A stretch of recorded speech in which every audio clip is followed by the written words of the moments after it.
હે નાથ મુજને મતિ શુદ્ધ દેજો, હૈયે સદા સેવક ભાવ રહેજો.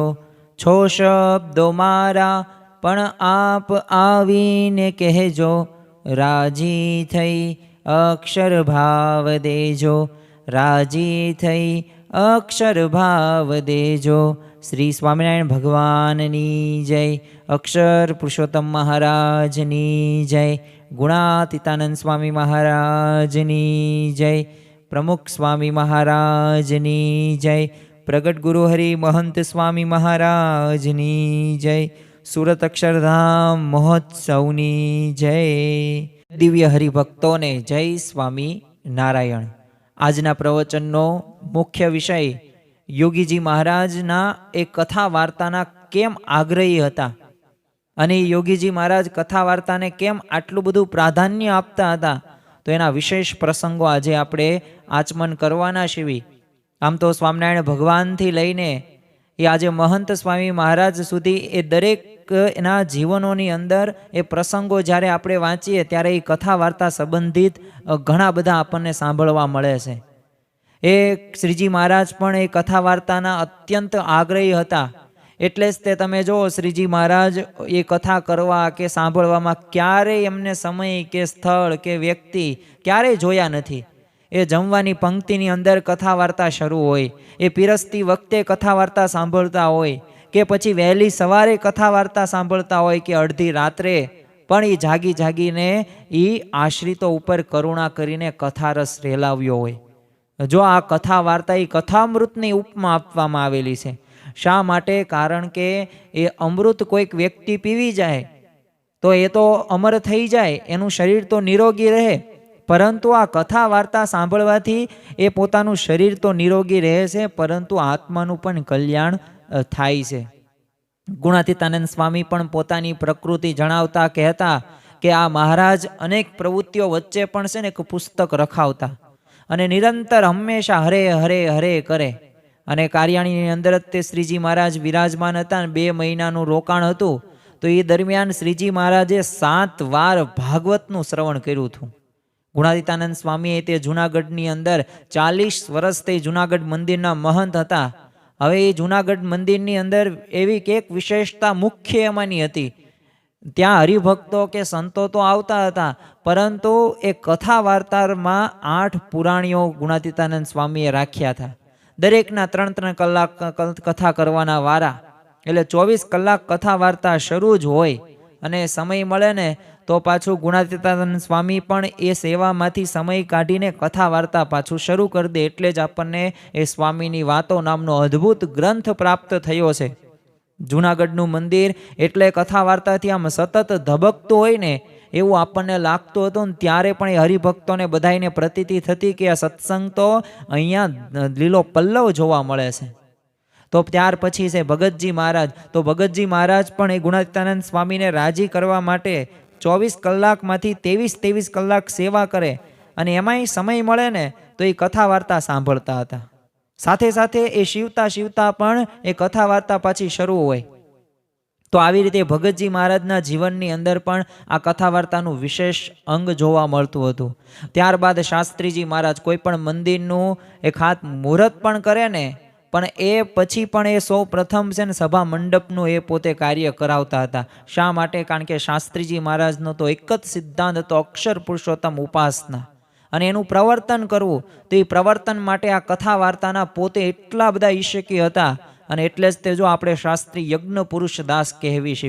દરેક શાસ્ત્રોનું એમને જ્ઞાન હતું, અને દરેક પ્રશ્નો કે તર્ક વિતર્કનો જવાબ એ શાસ્ત્રીજી મહારાજ આપી શકતા હતા. તો એનું કારણ શું હતું? એમને શાસ્ત્રનો અભ્યાસ પણ કર્યો હતો, અને કથા વાર્તા રૂપી અમૃત એ બધાને પાયું પણ હતું. અને એવા પાછા એ ઈશ્વરભાઈ હોય કે આશાભાઈ હોય, એ દરેકને એવા નિષ્ઠાવાન સત્સંગી પણ તૈયાર કરનાર આ શાસ્ત્રીજી મહારાજ હતા. એ કથા વાર્તાના બળથી જ તે શાસ્ત્રીજી મહારાજ પછી જે આજનો પ્રવચનનો વિષય છે યોગીજી મહારાજ, એની તો વાતો સાંભળવાની જ, પણ એના પછી પ્રમુખ સ્વામી મહારાજ તો સાળંગપુરની અંદર એક વખત વિરાજમાન હતા, અને રવિવારનો દિવસ હતો. હવે સંતો સાથે એક મીટિંગ ચાલતી હતી અને મીટિંગમાં તે મધ્યાંતર એમને પાડીને કહ્યું કે આજે તો રવિવારનો દિવસ છે અને યોગીજી મહારાજની આજ્ઞા પ્રમાણે મારે રવિ સભાની અંદર જવું છે, આપણે હમણાં મીટિંગ આગળ વધારીએ. અને બધાય સંતો જોતા રહી ગયા અને પ્રમુખ સ્વામી મહારાજ એ યજ્ઞ પુરુષ સભા મંડપની અંદર જાય છે રવિ સભા ભરવા માટે. તો આ પ્રમુખ સ્વામી મહારાજનું પણ એક આ વિશેષ કથા વાર્તાનું એક અંગ જોવા મળતું હતું અને પોતે પણ કથા વાર્તા કરતા પણ હતા અને સાંભળતા પણ એટલી બધી હતા. ત્યારબાદ મહંત સ્વામી મહારાજ તો એક આસને 4-4, 5-5 કલાક સુધી કથા વાર્તા એમને સાંભળેલી છે. અરે સત્સંગ દીક્ષા ગ્રંથની સતત 41-42 દિવસ સુધી એમને પારાયણ કરેલી છે. એમને પોતે ગ્રંથ તો લખ્યો પોતાની સ્વહસ્તે, પરંતુ સાથે સાથે એમને પારાયણ પણ કરી વિશેષ રૂપે. અને ગમે ત્યારે સમય મળે ત્યારે એ પુરુષોત્તમ બોલ્યા પ્રીતે સાંભળે, પછી ભક્તોના ગુણો, જીવન ચરિત્ર પોતે સાંભળે, શ્રવણ, જમતા પણ આવી રીતે એ બધા હરિભક્તોના ગુણો જ સાંભળે છે. તો એ કથા વાર્તા રૂપી અમૃત એ સતત પીતા જ જોવા મળે છે. એટલે મહંત સ્વામી મહારાજ પણ એક ઈશકી ગણી શકાય.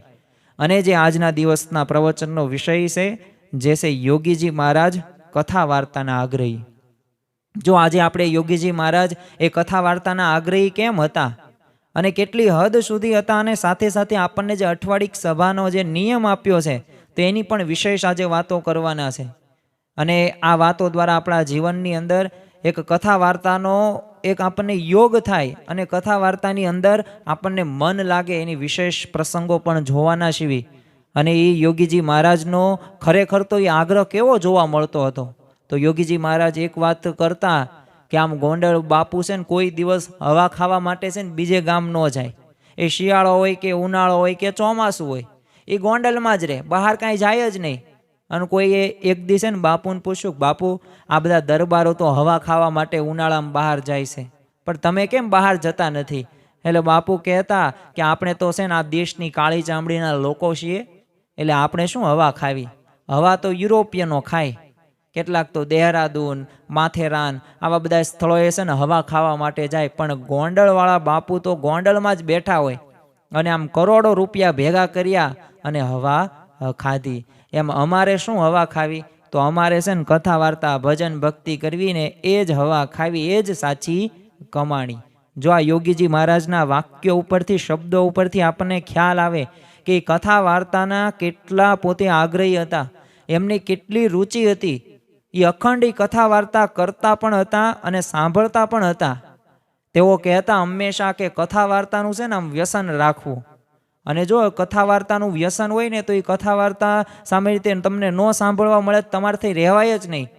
તમે જોયું હશે લોકની અંદર નકારાત્મક રીતે કોઈક દારૂનું, સિગરેટનું, પાન મસાલા, બીડીનું, આવું કંઈક સિગરેટનું, આ બધું રીતે ડ્રગ્સનું, ચરસ ને ગાંજાનું વ્યસન કરતા હોય તો એને ગમે તે સમય એવો આવી જાય કે ન મળે ને તો એ ગમે તે કાર્ય કરવા માટે તત્પર થઈ જાય. તમે એવા પ્રસંગો, કિસ્સાઓ સાંભળ્યા હશે.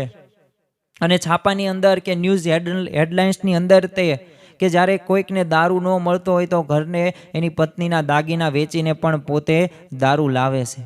એ વ્યસનોમાંથી એ ચકનાચૂર થઈ જાય છે, સાવ કંગાળ થઈ જાય છે, પણ છતાં પણ એ પોતે એટલો બધો મગ્ન થઈ જાય છે ને કે એના વિના ચાલતું નથી. અને એમાંય તે ભારતની અંદર એ દરેકને એક વ્યસન તો હોય જ છે ચાનું. તો એ બપોરનો સમય ચાનો હોય, સવારનો હોય કે સાંજનો હોય, જો એ સમયે ચા ન મળે ને તો એ વ્યક્તિ પોતે બેબાકળો બની જાય છે. એનું માથું એટલું બધું દુખે એને છે. અરે માથું દુખે જ એની વાત તો જવા દો, એ કોઈક સભાની અંદર કે મિટિંગની અંદર પણ હાજર હોય ને તો ત્યાંથી તેઓ બહાર આવતો રહે છે અને કોઈક બહાર કોઈક લારીએ ત્યાં ચા પોતે પી લે છે. જો વ્યસન છે તો ગમે તેવી પરિસ્થિતિ હોય, ગમે તેવો સમય હોય, ત્યાંનું પણ એને ભાન રહેતું નથી. એમ યોગીજી મહારાજ કહેતા કે આમ છે ને કથા વાર્તાનું વ્યસન પાડી દેવું એટલે એના વિના રહેવાય જ નહીં. અને મોટા વાતું કરતા હોય ને અને પોતે હાજર ન હોય તો આમ હૃદયની અંદર છે ને આમ બળતરા થવી પડે કે જ્યારે કથા સાંભળીએ ને ત્યારે પછી શાંતિ થાય. ઈસવીસન 1966માં હવે યોગીજી મહારાજ જ્યારે રાજકોટની અંદર વિરાજમાન હતા અને સ્વામીશ્રી સભામાં કથા કરી રહ્યા હતા, અને એ જ વખતે હવે નરેન્દ્રભાઈ હતા, એ પોતે વેકેશનની અંદર યોગીજી મહારાજની સેવામાં પોતે રહ્યા હતા. એટલે રોજ યોગીજી મહારાજને સ્નાન કરાવવાનો લાભ આ નરેન્દ્રભાઈ લે. એટલે યોગીજી મહારાજે એક વખત એમને નજીક બોલાવ્યા અને કીધું કે મેં તમને આ નવરાવાની જ બોલાવ્યા, મારે તો તમારા જીવને નવરાવો છે, એટલે તમને બોલાવ્યા છે. કથામાં બેસો ને તો જ્ઞાન થશે, અને જ્ઞાન થશે ને તો જીવ બળને પામશે, અને સારું તમને એ માટે બોલાવ્યા છે. એટલે આ સ્નાન કરવાનો લાભ તો બરોબર છે, પરંતુ આ કથા વાર્તા રહીને એ મહત્વની છે. એટલે સેવાની સાથે સાથે જ્ઞાન પણ આપવાનો આગ્રહ એ યોગીજી મહારાજ અવશ્ય રાખતા હતા. જો ખરેખર આ કથા વાર્તા રૂપી અમૃત જ્યારે આપણા હૃદયની અંદર જ્યારે આત્મસાત આપણે કરીએ ને, ત્યારે એવો કોઈ પણ એક પ્રશ્ન પણ નથી કે જે પ્રશ્નનો જવાબ આ શાસ્ત્રોની અંદર ન હોય, આ કથા વાર્તાની અંદર ન હોય.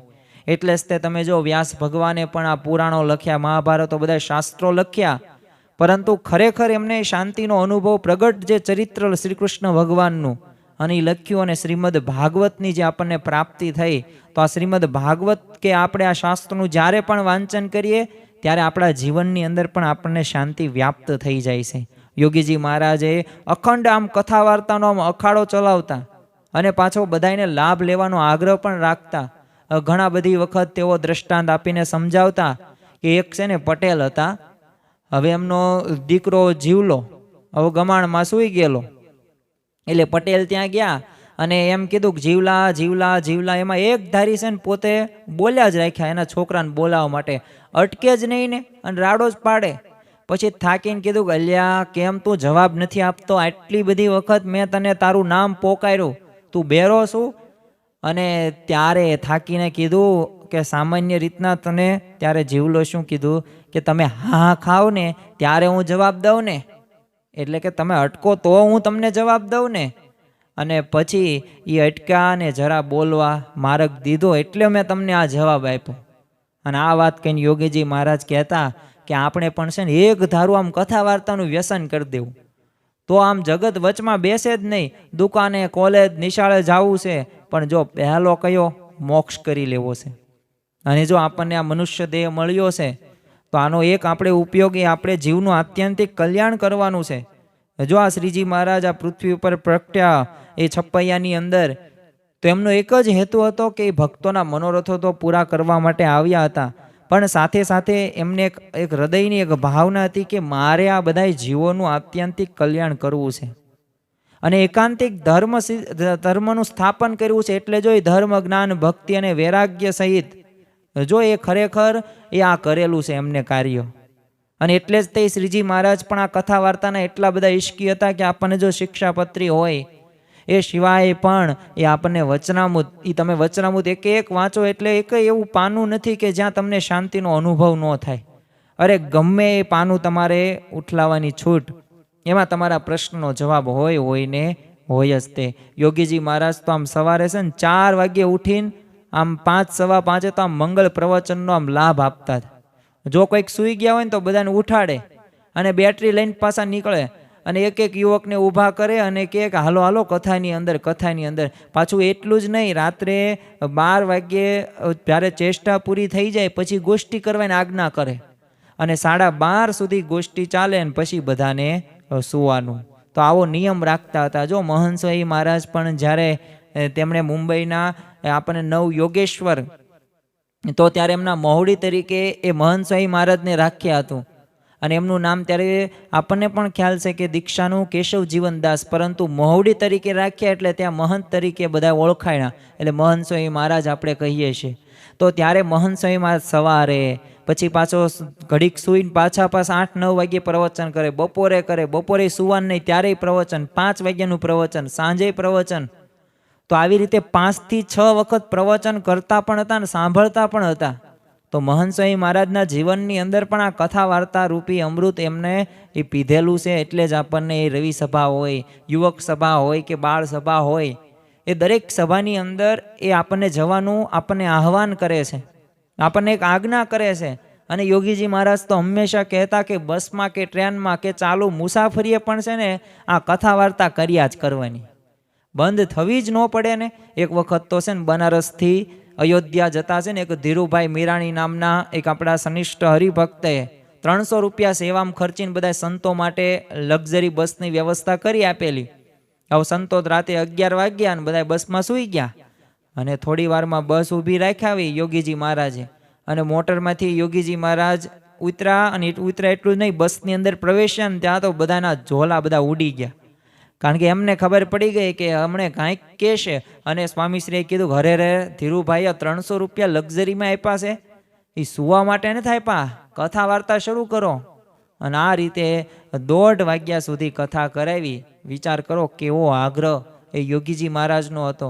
તો આમ છે ને તેઓ અખંડ આમ કથા વાર્તાનો આગ્રહ રાખતા, પરંતુ કાયમ આખો દિવસ આપણને એ કથાનો લાભ લઈ શકીએ ને ન લઈ શકીએ. એટલે જો આપણને એ વ્યાવસાયિક જીવનમાં પણ એ કનેક્શન આપવા માટે યોગીજી મહારાજે આપણને એક અઠવાડિયાનો એક દિવસ રાખ્યો એમને સ્પેશિયલ, એટલે કે આપણી રવિ સભા. એ અઠવાડિક સભાનો એક ખૂબ આગ્રહ રાખતા હતા. એ શા માટે? કારણ કે અત્યારે પણ આપણને ખ્યાલ છે કે એટલો બધો તો સમય આપણી પાસે છે નહીં, પરંતુ હા, જો માણસ ધારે ને તો એ સમય કાઢી શકે છે. એ દરેક પ્રવૃત્તિ વચ્ચે પણ એને સમય એવો મળે જ છે.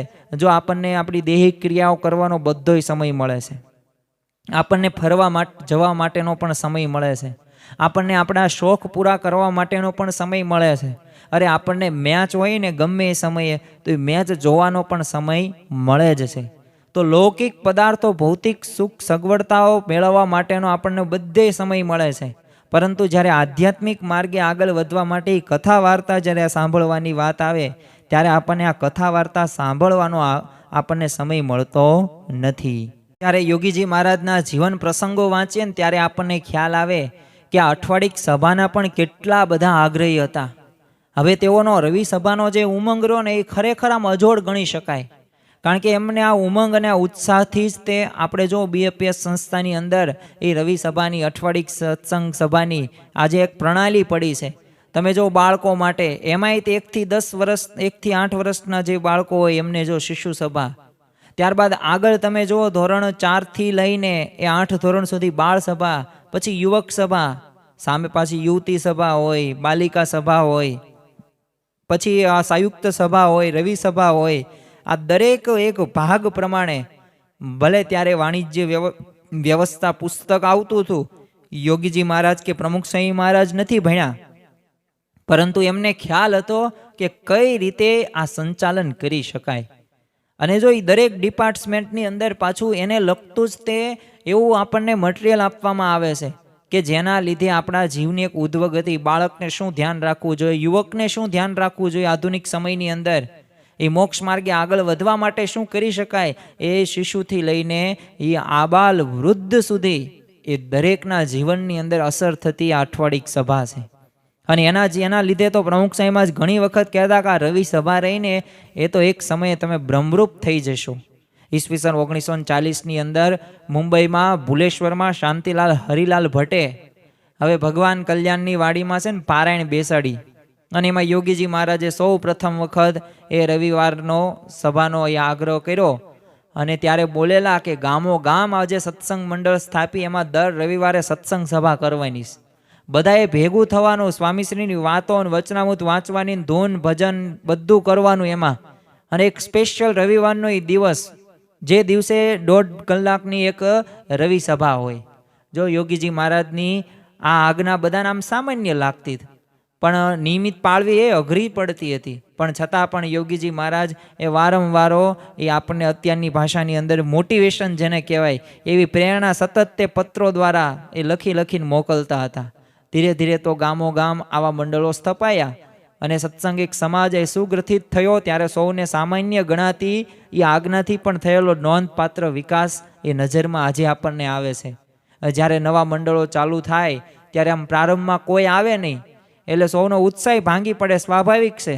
પણ યોગીજી મહારાજ એવી બળભરી વાતો કરે ને કે ઉત્સવ આમ બેવડાઈ જાય. ઈસવીસન 1951માં તે જ્યારે મુંબઈથી અટલાદરા જતા સુરત સ્ટેશને હરિકૃષ્ણભાઈ મગનભાઈ દર્શન માટે આવ્યા યોગીજી મહારાજના. હવે દર્શન તો કર્યા એટલે યોગીજી મહારાજે એક પ્રશ્ન પૂછ્યો આ હરિકૃષ્ણભાઈને કે આ રવિવારની સભા કેવી થાય છે? એટલે હરિકૃષ્ણભાઈએ કીધું કે બાપા 3-4 હરિભક્તો આવે છે અને હવેથી અમે નક્કી કર્યું છે ઘરે જ કથા કરી લઈશું, સભા હવે કરવી જ નથી, અને આવતી રવિવારથી તો બંધ કરવાની ઈચ્છા છે જ તે. એટલે યોગીજી મહારાજે કીધું કે ઓહો 3 આવે છે ગુરુ, 3 ન આવે ને તો એકલા રવિ સભા કરવાનો નિયમ રાખો, આ તો 3 આવે છે પણ થાંભલા સામે કથા કરવાની. તેમ હોય ને તો પણ સભા કરવાની જ, તે નિયમ લો કે સભા કરવી જ છે. બંધ કરવાનો સંકલ્પ કોઈ દિવસ તમે મોડી વાત કરતા નહીં. જો વિચાર કરો કેવો ખપ યોગીજી મહારાજને હતો એ રવિ સભા બાબતે. અને એટલે જ તે આજે જો આટલા બધા એ કાર્યકર સુવર્ણ મહોત્સવ હોય કે કાર્યકર સુવર્ણ એ મહોત્સવ અને પ્રમુખ સાહેબ મહારાજ શતાબ્દી મહોત્સવ, આ દરેક ઉત્સવ મહોત્સવની અંદર જે સ્વયંસેવકો જે તૈયાર થાય છે, જે કાર્યકરો તૈયાર થાય છે, યા રવિ સભા હોય, પરા સભા હોય, યુવક સભા હોય કે બાળ સભા હોય, એનાથી આપણને પ્રાપ્ત થયા છે. એકવાર તો ઈસવીસન 1962માં યોગીજી મહારાજ ગોંડલની અંદર વિરાજમાન હતા અને દોણજાના તે મગનભાઈ દર્શન માટે આવ્યા. એટલે યોગીજી મહારાજે તેમને કીધું કે રવિ સભા કરો છો? એટલે એમને કીધું અમે 2 જણ છીએ, તેમાં શું કરવી, કોઈ આવતું જ નથી. તો યોગીજી મહારાજે બીજો પ્રશ્ન પૂછ્યો, પત્રિકા આવે છે? એટલે એમને કીધું કે હા, પણ કોઈ સાંભળનાર જ નથી, તો આ પત્રિકાનું શું કરવું? તો યોગીજી મહારાજે કીધું કે તોય મંદિરે જવાનું, ધૂન ભજન કરવાના, પત્રિકા વાંચવાની, ભલે કોઈ ના આવે, થાંભલો તો સાંભળશે ને. અને પહેલાં જો શાસ્ત્રીજી મહારાજ જ્યારે મંદિરો કર્યા ને ત્યારે માંગી છાશે નહોત મળતી, બધા વિરોધ કરતા, બંડિયા કહેતા. પણ પછી જો માનવા લાગ્યા ને, એમ છે ને દોણજામાં સત્સંગ ભલે નથી પણ આગળ જતા મોટા એ ઝાડ થશે, માટે તમે નિયમ લો. અને એમને સભા કરવાનો નિયમ લઈને એ સ્વામીશ્રીને રાજી પણ ત્યારે કર્યો. અને પરિણામે થોડા જ સમય પછી ત્યાં ઘણો બધો સત્સંગનો એ વિકાસ પણ થયો. ક્યારેક તો કોઈ હરિભક્ત છે ને ધંધાર્થે એક જગ્યાએ બીજી જગ્યાએ રહેવા માટે જાય, તો ત્યાં પણ એ હરિભક્ત સભા શરૂ કરે ને એવી પ્રેરણા યોગીજી મહારાજ આપતા. અને એના એ ફળ સ્વરૂપે જો આપણે જો જ્યાં જ્યાં સત્સંગીઓ ગયા છે ને ત્યાં ત્યાં સત્સંગ મંડળો શરૂ થઈ જ ગયા છે. યોગીજી મહારાજના એ આશીર્વાદથી ન જ તે ડાહ્યાભાઈ લેસ્ટર ગયેલા અને ત્યાં તેઓ એક જ હતા, છતાં પણ સ્વામીશ્રી રવિ સભાનો પત્ર લખ્યો અને તેઓએ જવાબમાં લખ્યું કે હું એક જ સત્સંગી છું, તો કેમ કરવું સ્વામીશ્રી? અને ત્યારે સ્વામીશ્રીએ ફરીવાર પત્રમાં જણાવ્યું કે તમે રવિવારની સભા એકલા હોય ને તો પણ કરજો, 100 સત્સંગી થશે. અને જો સ્વામીશ્રીના આશીર્વાદથી ત્યાં થોડા જ સમયની અંદર એ સત્સંગ પણ વધ્યો અને આજે તો ત્યાં ભવ્ય હરિમંદિર પણ થઈ ગયું છે. એટલે જ તે એક ગુજરાતીની અંદર એક કહેવત છે ને કે જ્યાં જ્યાં વસે એક ગુજરાતી ત્યાં ત્યાં સદાકાળ ગુજરાત. અને એ જ પ્રમાણે એ BFPS સંસ્થાના કોઈ ભક્ત હોય, હરિભક્ત હોય, એના માટે જો કહેવું હોય તો જ્યાં જ્યાં વસે એક સત્સંગી ત્યાં સદાકાળ સત્સંગ સભા. યા યોગીજી મહારાજની એક દીર્ઘ દ્રષ્ટિ હતી. જો આ સત્પુરુષનું વિઝન રહ્યું ને આપણે જોઈ શકીએ નહીં, આપણને તો 1 મિનિટ પછી શું બનવાનું છે એનું પણ આપણે જાણી શકતા નથી. પરંતુ આ વર્તમાન કાળે મહંત સ્વામી મહારાજ કે આપણી ગુણાતીત ગુરુ પરંપરા એ બધું જાણી શકતા હતા. એ ભૂતકાળનું પણ જાણે છે, વર્તમાનનું પણ જાણે છે ને ભવિષ્યકાળનું પણ જાણે જ છે. એટલે જ તો જો યોગીજી મહારાજનો એ સંકલ્પ હતો કે યમુના નદીના કિનારે મંદિર બનાવવું છે, પ્રમુખ સાહેબ મહારાજે પૂર્ણ કર્યો. એ શ્રીજી મહારાજે જ્યારે ગઢડાની અંદર ઘેલાના કાંઠે મંદિર બનાવવાનો નિર્ણય લીધો, સારંગપુરની અંદર એ રોજો ઘોડો ફેરવો અને ત્યારે પણ એમને કે અહીંયા મંદિર બનશે. અને જો અત્યારે આપણને સારંગપુરનું મંદિર, એ ગઢડાનું ઘેલા કાંઠેનું મંદિર એ આપણને દ્રશ્યમાન થતું જોવા મળે છે. તો આમ જો સત્પુરુષના વાક્યો ક્યારેય વૃથા જતા નથી. તો આ આપણે એક શ્રદ્ધા રાખીને એ આ સત્સંગમાં મંડી પડવું. એ પ્રમુખ સાહેબ આજે કીધું એક શબ્દ કે એક દવા ઘર સભા. તો જે ઘર સભા કરીએ ને તો એ દરેક પ્રકારના દર્દો મટી જ જાય. પણ એમાં આપણને વિશ્વાસ હોવો પડે. જો આપણને પ્રાપ્તિ તો થઈ છે, પરંતુ જો એને પ્રતીતિમાં જ આપણે પરિવર્તિત કરીએ નહીં ને તો પછી કોઈ પણ પ્રકારનો લાભ આપણને થતો નથી. તમારી પાસે કરોડો રૂપિયા હોય પણ એ કરોડો રૂપિયા તમે વાપરો જ નહીં, એનો આનંદ જ ન માણો, તો એ કરોડ રૂપિયા શું કામના? બસ એવી જ રીતે આ ભગવાન અને સંતના વચનો, વાક્યો પ્રમાણે જો આપણું જીવન જ ન બને તો પછી વાક્યોની કોઈ અસર આપણા જીવનની અંદર નથી થતી. એટલે જ તે અવારનવાર જો સ્વામિનારાયણ પ્રકાશની અંદર પણ એ અંગેના પત્રો આપણને જોવા મળે છે. અને યોગીજી મહારાજ પણ પાઠવતા, અત્યારે મહંત સાહેબ મહારાજ પણ એ લેખો એ મોકલે છે. તારીખ 5/8/1953 અષાઢવદ એકાદશીના દિવસે હવે ગોંડલથી તે યોગીજી મહારાજે સ્વામિનારાયણ પ્રકાશ દ્વારા એ હરિભક્તો પર એક પત્ર પાઠવ્યો. અને પાછું જેનું મથાળું શું હતું? વટ હુકમ નંબર 1. વિચાર કરો કે વટ હુકમ એટલે શું? તો જેમ રાષ્ટ્રપતિ અને રાજ્યપાલ હોય, આમ તો બંધારણનો અનુચ્છેદ નંબર 123ની અંદર એ રાષ્ટ્રપતિ એને વટ હુકમ કરવાનો સત્તા છે. અને એવી જ રીતે રાજ્યપાલ પણ 213 પ્રમાણે આ વટહુકમ જાહેર કરી શકે, એટલે કે એની પાસે વીટો પાવર હોય, જેમાં એ કોઈ પણ પ્રકારના લોકસભા કે રાજ્યસભાના ભલે સંસદના સભ્યો હોય પણ એ કાંઈ કરી ન શકે, એમનામના સ્ટે મૂકી દે. એવી રીતે વટહુકમ કરીને આજ્ઞા કરતા લખેલું કે રવિવારે મંડળે ભેગા થવાનું, સભામાં કયો ટાઈમ ગોઠવવો ને જણાવશો તો હવે રવિવારે ભેગા થશો, આટલી આજ્ઞા છે, શીર સાટે ચઢાવજો. આ વટહુકમ શબ્દ પણ વાપરીને સ્વામીશ્રીએ જો અઠવાડિક સભા માટે એ કેટલી બધી એમની અપેક્ષા હતી, કેટલી ફરજ પાડે છે ને એ આપણને જણાય છે. અહીંયા જો મોટા પુરુષો માત્ર ઉપદેશ દ્વારા જ પ્રેરણા નથી આપતા, પરંતુ એ પોતાના વર્તન દ્વારા પણ આપણને પ્રેરણા આપે છે. યોગીજી મહારાજના પોતાના જીવનમાં પણ સભા અને કથા વાર્તાનો ઈશક એટલા અદ્ભુત હતા. એના થોડાક પ્રસંગો આપણે માણીએ તો આપણને ખ્યાલ આવે, કારણ કે આ સત્પુરુષની રીત છે, પોતે વર્ત્યા છે ને પછી વર્તાવ્યા છે. આ સત્પુરુષની એક મોટી વિશેષતા છે, જે આપણને આ યોગીજી મહારાજ, પ્રમુખ સ્વામી મહારાજ, મહંત સ્વામી મહારાજ, શાસ્ત્રીજી મહારાજ, ભગતજી મહારાજ, ગુણાતીતાનંદ સ્વામી અને સ્વામિનારાયણ ભગવાનના જીવનમાંથી, પરમહંસોના જીવનોમાંથી, ભક્તોના જીવનમાંથી જોવા મળે છે. 1970માં ઓગસ્ટ માસની અંદર યોગીજી મહારાજે બીમારી ગ્રહણ કરી હતી અને તેઓ ગઢડાની અંદર આરામ કરવા માટે પોતે રોકાણા. અને એ અરસાની અંદર જ તે બીમાર હોવા છતાં રોજ સવારે 5 વાગ્યે ઉઠતા અને 6 વાગ્યા સુધી પાછા કથા સાંભળતા. વિચાર કરો કે આપણને એક થોડોક અમથો એક શરદી થઈ જાય કે થોડોક અમથો તાવ આવે, પણ છતાં પણ આપણે નિયમ ધર્મની અંદર એ આપણે એમાંથી કટ કરી નાખીએ છીએ. એટલે કે પૂજાની અંદર આપણે સમય 15 મિનિટ 20 મિનિટ પૂજા કરતા હોય તો 5 મિનિટની અંદર પૂરું કરી નાખીએ, અને એ દિવસે તો આપણે કામ ધંધો પણ કરતા નથી. પરંતુ જ્યારે સત્પુરુષ સામે આપણે દ્રષ્ટિ કરીએ ને ત્યારે આપણને ખ્યાલ આવે. તો આવા માંદગીના સમયની અંદર પણ તેઓ કથા સાંભળતા. તારીખ 28/8/1970ના રોજ હવે સવારે ઉઠવામાં મોડું થઈ ગયું અને 6 વાગી ગયા, એટલે કથાનો સમય તો પૂરો થઈ ગયો. એટલે સીધા જ પોતે નાહવા માટે જવાનું થયું. એવામાં એક રોજની જેમ ડૉક્ટર સ્વામીએ યોગીજી મહારાજની નાડી તપાસી અને આ દિવસે તો ધબકારા બહુ વધી ગયા હતા. એટલે આ જોઈને ડૉક્ટર સ્વામીએ કીધું કે બાપા, આજે તો રોજ કરતાં નાડી વધારે વધી ગઈ છે. અને ત્યારે તેમણે કહ્યું કે વધે જ ને, કથા ગઈ ને એટલે. તો વિચાર કરો કેવી અદ્ભુત લગ્ની આને કહેવાય. જેમ કોઈક નર્તક હોય અને આમ ઢોલના તાલ પ્રમાણે નૃત્ય કરે, અને જેમ સાપ તમે જો મદારીના તે બીનમાં સૂર પ્રમાણે જ ડોલે, એમાં યોગીજી મહારાજની નાડી કથાના તાલે આમ ચાલતી હતી. અને એમનું જો આ કથાનું આ વ્યસન હતું, એટલે કથા કર્યા વગર કે સાંભળ્યા વગર રહેવાય જ નહીં. એમ આપણા જીવનમાં જો દરેક પ્રશ્નનો ઉત્તર આ કથા વાર્તા રૂપી અમૃતથી આપણને પ્રાપ્ત થશે. અને ડગલે ને પગલે એ આપણા જીવનની અંદર પણ આ હોવું ખૂબ જરૂરી છે. મહંત સ્વામી મહારાજ પણ કથા વાર્તાનો કેટલો મહિમા રાખતા હતા અને રાખે પણ અત્યારે પણ છે. વધતું જતું જો વિચરણ વચ્ચે પણ તમે કથા વાર્તાનો ઈશક એમને મોળો પડવા નથી દીધો.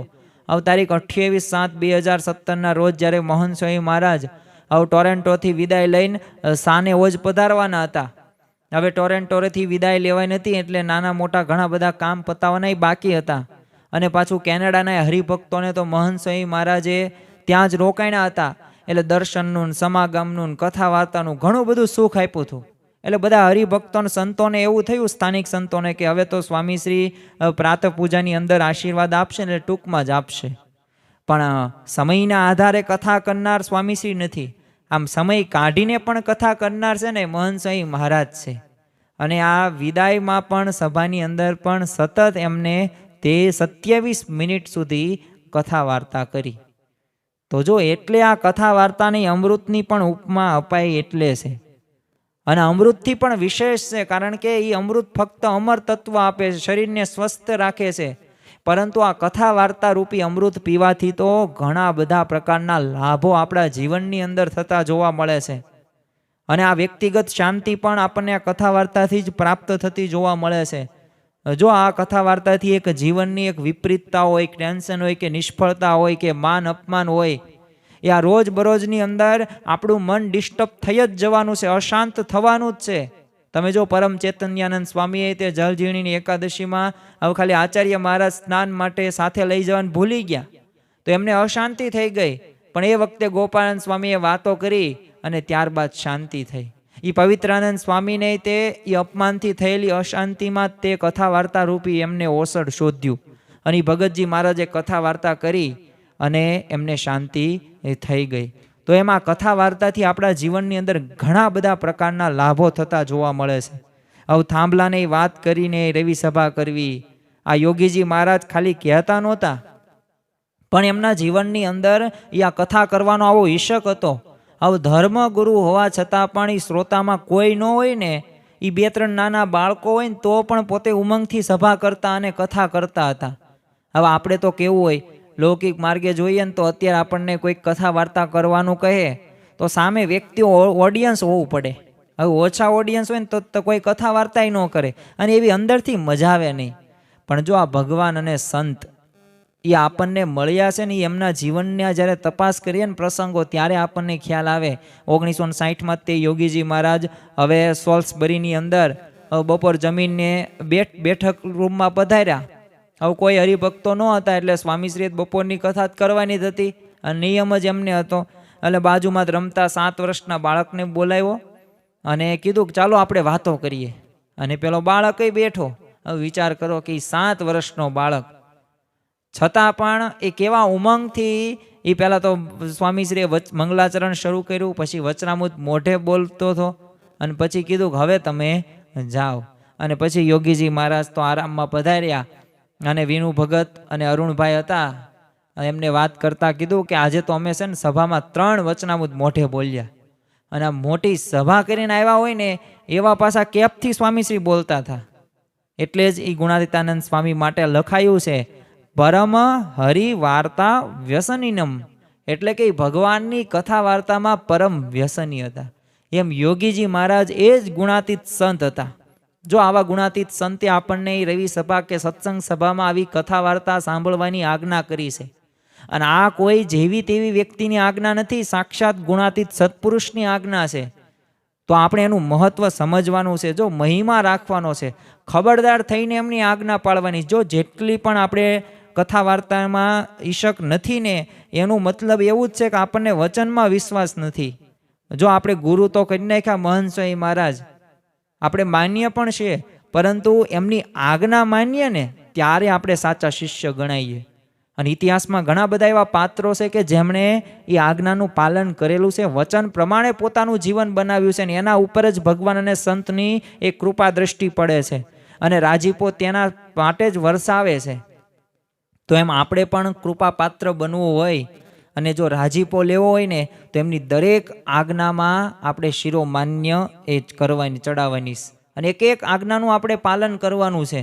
અને જો આપણા જીવનની અંદર આ કથા વાર્તાથી, અત્યારે તમે જો આધુનિક સમયની અંદર બધા પાસે ટેકનોલોજી છે, બધા પાસે જીવન ધોરણ પણ સારું જીવન જીવે જ છે, પણ એક કૌટુંબિક રીતે અશાંતિ જોવા મળે છે. પણ આ સત્સંગ સભા તમે કરો, ઘર સભા કરો, તો આ કથા વાર્તા જો કરો ને તો એ દરેકના ઘરના સભ્યો આ કથા વાર્તાથી એ સ્વભાવો ઘટ્યા છે અને અંદરો અંદર સમ પણ વધ્યા છે ને. અત્યારે કુટુંબમાં શાંતિ પણ પ્રવર્તે છે. પણ જેના ઘરે આવી રીતે ઘર સભા અને કથા વાર્તા થતી હોય ને એના ઘરે આ આપણને અનુભવ થતો જોવા મળે છે. બીજું, આ સત્સંગ સભા હોય, કથા વાર્તાથી એક નિષ્ઠા પણ પાકી થાય છે. જો આ નિષ્ઠા એકડાના સ્થાને છે અને જેમ જેમ આપણે કથા સાંભળતા જઈએ અને મહિમા વધતો જાય, નિષ્ઠાની દ્રઢતા થઈ જાય, પછી જીવનમાં ગમે એવી મુશ્કેલી પડે ને તો આમાં કથા વાર્તાથી એ આપણા જીવનની અંદર એટલું બખ્તર આપણું સારું ઘડાઈ જાય ને કે આપણે સત્સંગમાં પાછા જ ન પડીએ. અને ખરેખર અંધશ્રદ્ધાથી પણ બચી શકાય છે. નિષ્ઠા દ્રઢ થાય તો સ્વાભાવિક રીતે સત્પુરુષ અને ભગવાનનો અતિશય આપણને રાજી પણ મળે છે. એટલે જ તે ગુણાતીતાનંદ સ્વામીએ પોતાની વાતોની અંદર કહેલું છે કે અમે જ્યાં જ્યાં વિચર્યા છીએ ને ત્યાં મહારાજે સ્નેહ સર્વોપરી નિષ્ઠા દ્રઢ કરાવી છે. તો આ આપણા જીવનની અંદર પણ આ નિષ્ઠા રહી અગત્યની છે, કારણ કે નિષ્ઠા એકડાના સ્થાને છે. જેમ તમે ગમે એટલા શૂન્ય કરો તો એની કંઈ કિંમત નહીં, પણ એકડો અને એની પાછળ શૂન્ય કરો તો એની કિંમત જ તે. એમ આપણા જીવનની અંદર આ રાખવાનું છે. અને એક આધ્યાત્મિક સ્થિતિ પ્રાપ્ત કરવા માટે પણ એ કથા વાર્તા જરૂરી જ છે. વરતાલના કોઠારી ગોરધનભાઈ રઘુવીરજી મહારાજ માટે કહેતા કે 18ની સાલની અંદર એ રઘુવીરજી મહારાજ જ્યારે ગુણાતીતાનંદ સ્વામીનો સમાગમ કરીને આવેલા ને અને ત્યારે સંપૂર્ણ સ્વામી રૂપ થઈ ગયેલા. તો જો આમ વ્યક્તિગત નાના પ્રશ્નોનું પણ નિરાકરણ લઈને એક આત્યંતિક જ્ઞાનની એક સ્થિતિ સુધી પહોંચવા માટે એ આ કથા વાર્તાઓની અગત્યનું એક માધ્યમ છે. તમારે અહીંથી અમેરિકા પહોંચવું હોય તો તમારે પ્લેનનો સહારો લેવો પડે, તો પ્લેન એ તમારા માટે માધ્યમ છે. પરંતુ એ તમારા સ્થાનથી પણ એ તમારે જ્યાં જવું છે ત્યાં તમારું એરપોર્ટ હોય તો ત્યાં પણ એક માધ્યમનો તો ઉપયોગ કરવો જ પડશે. એમ દરેક જગ્યાએ માધ્યમ ઉપયોગી છે. તમારે વાત કરવી છે અહીંથી કોઈકના લંડન હરિભક્ત હોય ત્યાં સંતો સાથે, તો ફોનનો ઉપયોગ કરવો જ પડશે. એમ દરેક જગ્યાએ માધ્યમનો ઉપયોગ થાય છે. તો અહીંયા પણ આપણે એ જ્ઞાનની આત્યંતિક જ્ઞાનની સિદ્ધિ માટે, એ સ્થિતિ માટે, એ પ્રશ્નોના સમાધાન માટે એક આ કથા વાર્તા રહીને એક માધ્યમ તરીકે આપણે ઉપયોગમાં લઈ શકીએ. અને જો જેટલો આપણે ઉપયોગ કરીશું ને એટલો આપણને જ લાભ થવાનો છે. એટલે જ તે હરિલીલામૃતની અંદર પણ આ કથા વાર્તાથી કીધું છે. અને કથા વાર્તામાં સરસ શબ્દો પણ એક રૂપે રજૂ કર્યા છે અમને કે સત્સંગનો કૃષ્ણ કથા જ પાયો, જો તે કદાપી નબળો જણાયો, સત્સંગ રૂપી શુભ તો હવેલી, પડી જવાની ગણવી જ વહેલી. એટલે કે આ સત્સંગનો જો કોઈ પાયો હોય ને તો આ કૃષ્ણ કથા છે, એટલે કે કથા વાર્તા છે. અને જો એ નબળો હશે ને તો એ ગણતરીની સેકન્ડોની અંદર એ સત્સંગ આપણો ચૂથાઈ પણ જશે અને એ સત્સંગ પણ આપણો લાંબો ટકશે નહીં. અને અંતે આ બાબતે પણ યોગીજી મહારાજની રુચિનો આપણે એક પ્રસંગ સાંભળીને પૂરું કરીએ આજનું પ્રવચન. ઈસવીસન 1967માં યોગીજી મહારાજ હવે જ્યારે મુંબઈમાં રવિ સભામાં પોતે વિરાજમાન હતા અને વજુભાઈ શેઠ રવિ સભા શરૂ થઈ ગઈ એટલે પછી આવ્યા. એટલે સ્વામીશ્રીએ તરત એમને પૂછ્યું કેમ મોડા આવ્યા? એટલે તેઓએ કીધું કે બાપા ઉઘરાણીએ ગયો હતો ને એટલે મોડું થઈ ગયું. એટલે યોગીજી મહારાજે સામે પ્રશ્ન પૂછ્યો કે કેટલી રૂપિયાની ઉઘરાણી હતી? એટલે એમને તો કહ્યું કે બાપા 500-700 રૂપિયા હતા. અને ત્યારે સ્વામીશ્રીએ મર્મની વાત કરતા કીધું, જો આ મહિમાની વાત સ્વામીશ્રીએ કહી છે, આ વાક્યો આપણા જીવનની અંદર આપણે આમ ટાંકી દેવા જોઈએ, આમ વણી લેવા જોઈએ, ગૂંથી લેવા જોઈએ, આત્મસાત કરી લેવા જોઈએ. તો જ્યારે રવિવાર આવે ને, આ સભા આવે ને, તો એનો ઈશક વધુમાં વધુ આપણા જીવનની અંદર પણ એ વધે જ તે. ત્યારે બાપાએ કીધું કે વજુભાઈ રૂપિયા 25,000નો નફો થતો હોય ને તો પણ એ જતો કરીને રવિવારની સભામાં સમયસર આવી જવું. તો આપણે પણ એક થોડીક અંતરદ્રષ્ટિ કરવાની જરૂર છે. કારણ કે અંતરદ્રષ્ટિથી જ તે આપણી ભૂલો આપણને દેખાશે. બાકી આપણને જો કોઈ વ્યક્તિ પોતાની ભૂલ માનવા આજે તૈયાર જ નથી. અત્યારે આ કળયુગ ચાલે છે, એને પોતે કંઈક એવું કૃત્ય કર્યું હોય ને તો પોતે એ માનશે જ નહીં કે મેં જ કર્યું છે. એ સામેવાળા ઉપર જ ઢોળી દેશે આજનો વ્યક્તિ.